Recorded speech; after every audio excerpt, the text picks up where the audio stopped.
Hi, welcome to period 4. This is contextualization, lesson number 1. This time period begins in the year 1800 and ends in the year 1848. So it spans half of a century, and you will see a few common themes run through this entire unit. And we're going to begin by our daily objective. You should be able to explain the context in which America develops during this time period. Context simply means what is going on politically, what is going on economically, what is going on socially, as we start every single unit with this.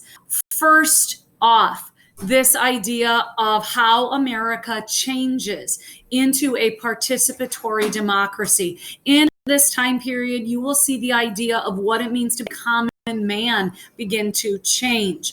America broadens the vote. By the end of this time period, most states had universal white male suffrage. You did not have to have a property requirement, and there was no other basis for voting. So that's a huge change on what it means to be an American, to expand the franchise, to expand democracy. You will also see new political parties come to surface during this time period. We move away from the first party system with the Federalists and the Democratic Republicans, and we now have the two parties known as the Democrats and the Whig Party during this time period. The Democrats are the same Democratic Party that is still in existence today.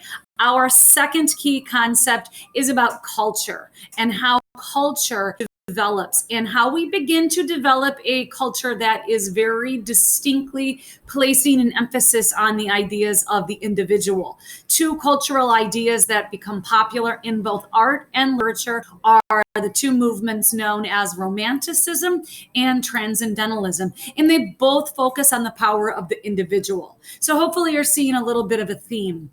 Greater expansion to the individuals for voting. In terms of culture, a greater focus on the individual.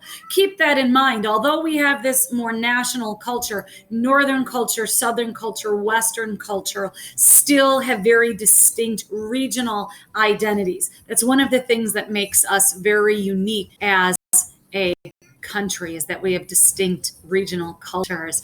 Moving on, the next concept is this idea of how America is inspired by religion.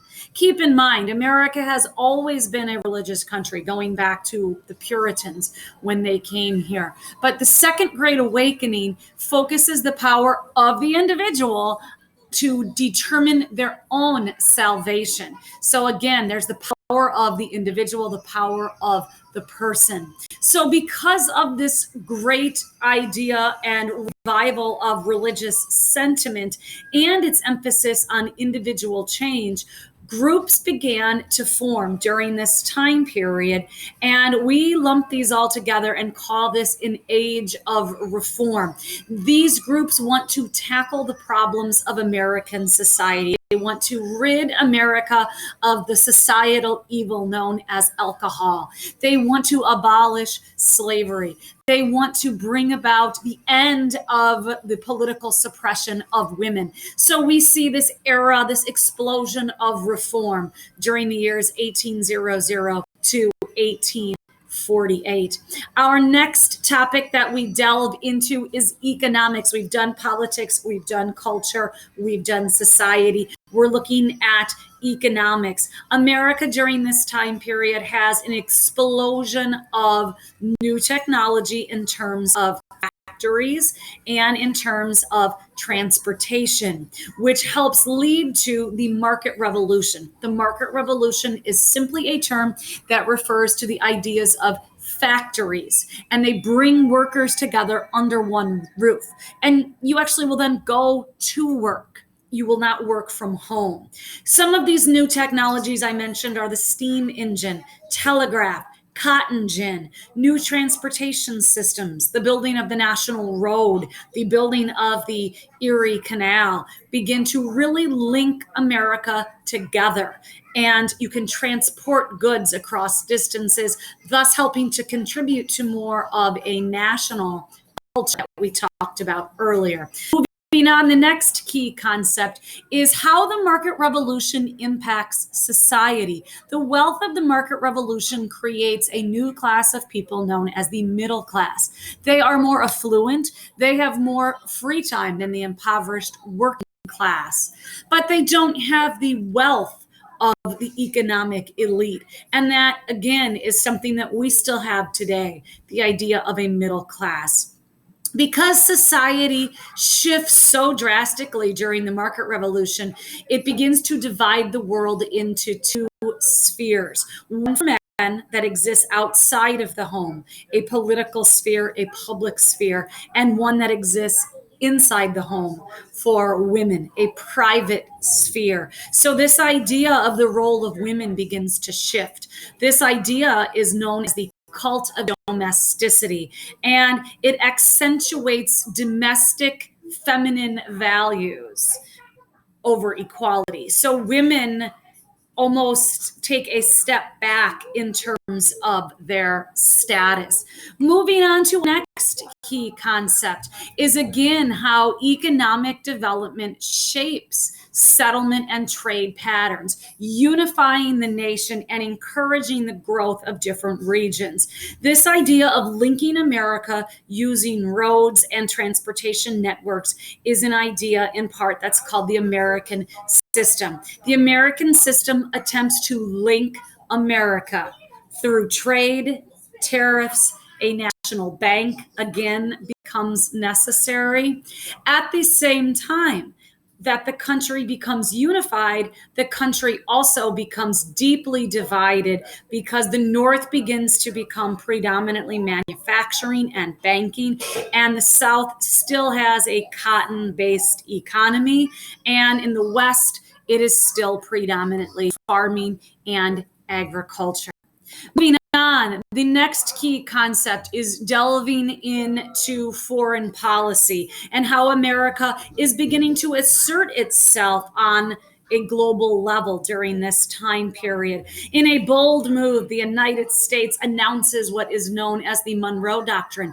It proclaims the entire Western Hemisphere, including South and Central America, is under its political and economic protection. So we take on the role of big brother to these smaller nations. And this begins a very, very long trend that we are going to see repeat itself over and over and over again, even until today. Also, during this time period, American settlers begin to move west into Texas, thus creating what is known as the Texas Revolution, where the Tejanos declare their independence and they have to fight a war with Mexico in order to achieve their independence. So we see a little bit more of a global and international presence from the United States during this time period. And this acquisition of land in the West begins to create other issues, such as slavery. Should slavery expand into the West? If so, where should slavery be allowed? There is a debate which leads to the idea of Missouri Compromise. The Missouri Compromise is kind of this turning point where it could be the end of this great experiment of democracy, but yet it saves America for another 40 years. It exposes a much deeper truth of America, that while we are beginning to come together as a nation linked by roads, canals, and an interdependent economy, we are still divided, especially over this issue of slavery. So as you can see, there is a lot of coverage. We are going to be looking at 50 years of American history, well, actually 48 years. So this is quite a large and important unit about America and how we develop economically, politically, diplomatically, and socially.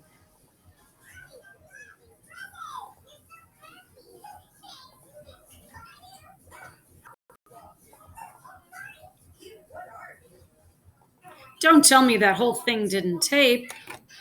My God, did it not tape? I don't think it taped. You've got to be freaking kidding me. Oh my God. I think it's still taping.